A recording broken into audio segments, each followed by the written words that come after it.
Buen día, profesor y compañero. A continuación les presentaremos nuestra cuarta entrega del proyecto hidroeléctrica, diseño de un desarenador.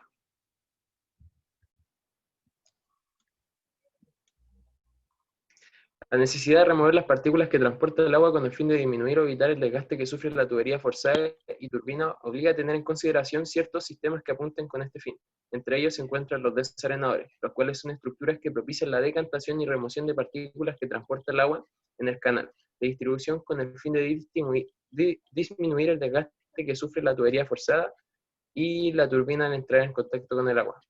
De esta manera, los objetivos que presentamos son estudiar los tipos de desarenadores, su función y diseño, escoger un tipo de desarenador para nuestro proyecto, determinar un tipo de turbina a utilizar para nuestra central y diseñar el desarenador considerando los tamaños máximos de partículas que calculamos.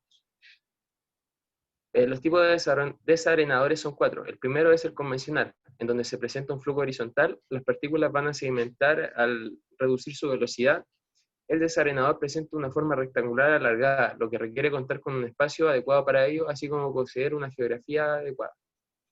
El desarenador de flujo vertical, el flujo se produce desde abajo hacia arriba, de manera que las partículas van sedimentando mientras el agua asciende. Se utiliza cuando se posee un poco espacio y por esto mismo tiene un mayor costo.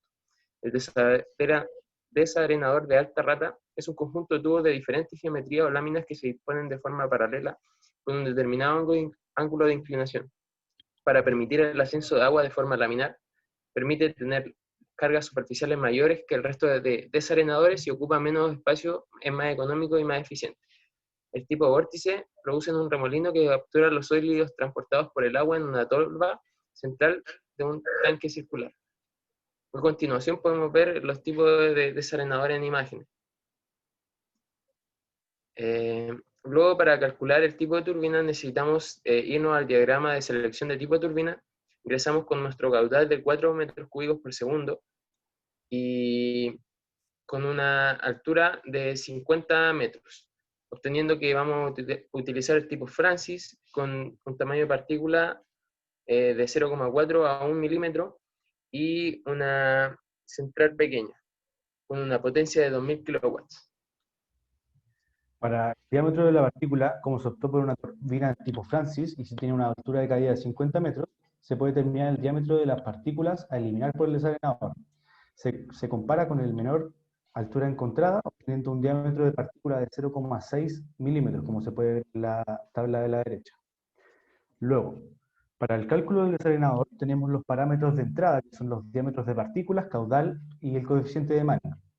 Luego, para la velocidad de escurrimiento de flujo tenemos la fórmula de Cambridge, en donde hay que sacar un coeficiente en función del diámetro de las partículas, como se ve en el cuadro de la derecha, donde tenemos que el coeficiente es 44 y por lo tanto la velocidad de escurrimiento es de 3,4 metros partido por segundo.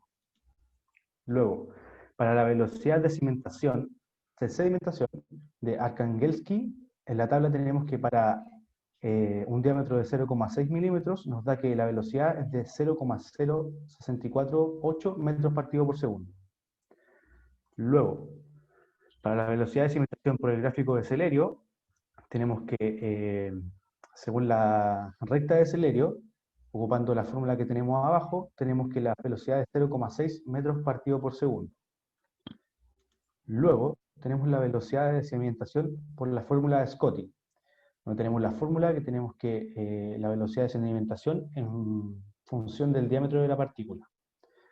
Y tenemos que la velocidad de sedimentación desde 0,098 metros partido por segundo. Para calcular la velocidad, entonces, se saca el promedio de las velocidades de sedimentación, obteniendo una velocidad de sedimentación final de 0,074 metros por segundo. En el diseño del desarenador, la profundidad propuesta por nosotros es de 3 metros y se calcula el ancho del desarenador con el caudal dividido de la profundidad y por la velocidad de escurrimiento, como se ve en la fórmula de acá, y nos da un ancho de 4 metros. El largo del desarenador se calcula con la fórmula de profundidad por velocidad de escurrimiento dividido de la velocidad de sedimentación, como se ve en la fórmula, y nos da un largo de 14 metros.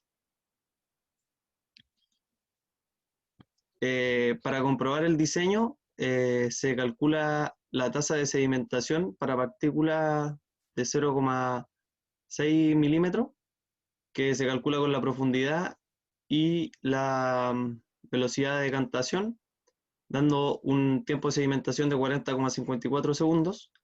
El volumen requerido para el desarenador se calcula con el caudal y el tiempo de sedimentación, dándonos 162 metros cúbicos requeridos para el desarenador, y con nuestras dimensiones nos da un total de 168 metros cúbicos. Por lo tanto, el volumen dimensionado por nosotros es mayor al requerido, por lo tanto cumple. Los canales se hace una transición de entrada, que los canales son de 2 metros y el desarenador es de 4 metros, por lo tanto la transición de entrada es de 4,5 metros, que también corresponde a la transición de salida en este caso. Así finaliza nuestra presentación.